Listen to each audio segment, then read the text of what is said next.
At exactly 2:30 in the night, when the world outside had completely fallen silent, something inside our house would wake up. A sudden, violent crash from the kitchen, like metal hitting the floor. And every single time we checked, there was nothing there. This happened to me in 2014 when I was just 10 years old, living in an apartment with my mother and my grandparents. My father wasn't living with us at that time because of work, so it was just the four of us. But after some time, my grandparents moved to another house nearby. My grandfather never really wanted to leave. His only wish was to come back and live with us again. He would say it again and again, almost like he was afraid of being left behind. But before that wish could ever come true, on November 8th, 2014, he passed away in a hospital. The night before he died, we went to visit him, and I still remember how he looked. Weak, confused, almost lost in his own thoughts.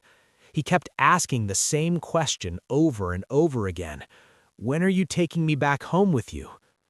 At that time, we thought it was just because he was unwell, but those words stayed with me. 2 months passed. Life slowly started feeling normal again. It was mid-January 2015. Me, my mom, and our maid had a routine.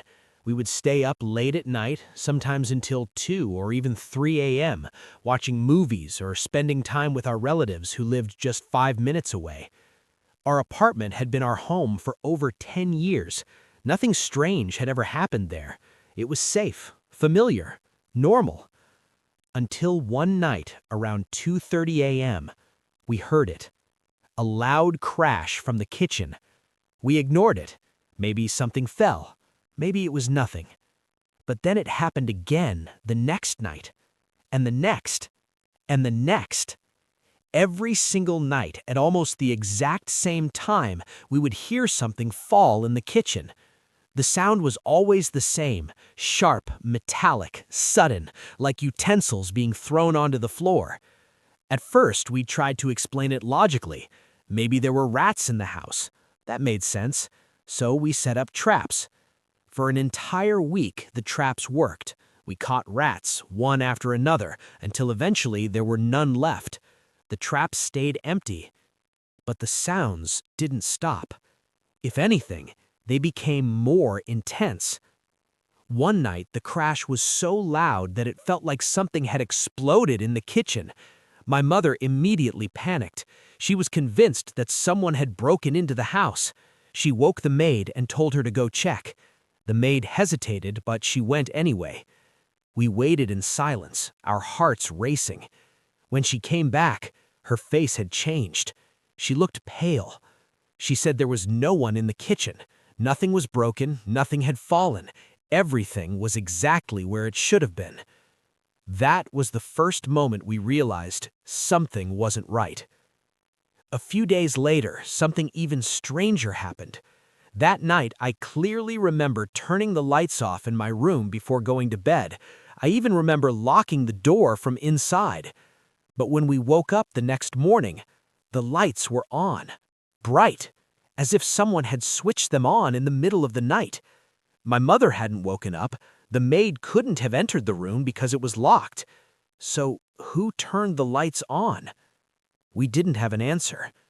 And then the nights got worse. Our windows had iron grills on them, slightly loose but never moving. In the 10 years we had lived there, they had never made a sound, not once. But now, every night, those grills started to rattle, softly at first, like a faint vibration, then a little stronger. It sounded like someone was shaking them from outside. There was no storm, no strong wind, nothing that could explain it. The first night we ignored it, but then it kept happening, every night, without fail. A few days later, our maid came running into our room in the middle of the night. She was terrified. She said the same thing was happening in her room. The window grills were shaking on their own. After that night, she refused to sleep alone and started sleeping on the floor in our room. Now it wasn't just sounds anymore. It was something present. Every night at 2:30, the crashes. Every night, the rattling. Every night, the fear growing stronger. Finally, my mother decided to consult our family priest, a man who had a reputation for being extremely accurate in his predictions. He had predicted serious things in our family before, things that had actually come true. When my mother told him about what was happening, he listened quietly. Then, without asking many questions, he said something that changed everything. He said there was a presence in our house, a spirit. And according to him, it wasn't just any spirit. It was my grandfather. He said my grandfather was coming back every night because his last wish had never been fulfilled. He wanted to return home. He wasn't at peace. And that was why all of this was happening. Even my mother, who usually didn't believe such things easily, was shaken. The priest looked genuinely concerned, which was unusual for him. He told my mother to perform certain rituals, specific prayers to calm the spirit and help it move on. My mother did everything he said, and slowly, things started to change. The crashes stopped. The rattling stopped. The nights became quiet again, just like they used to be. A few months later, my father got a job in Mumbai, and we moved out of that apartment. We tried to rent it out, but something strange kept happening. No one could stay there for long. One tenant died just weeks after moving in.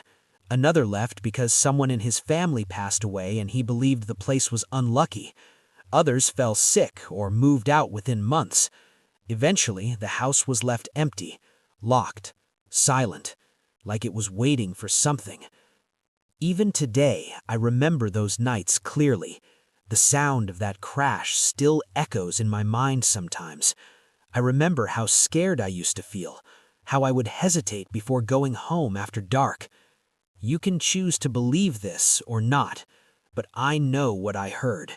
I know what I saw.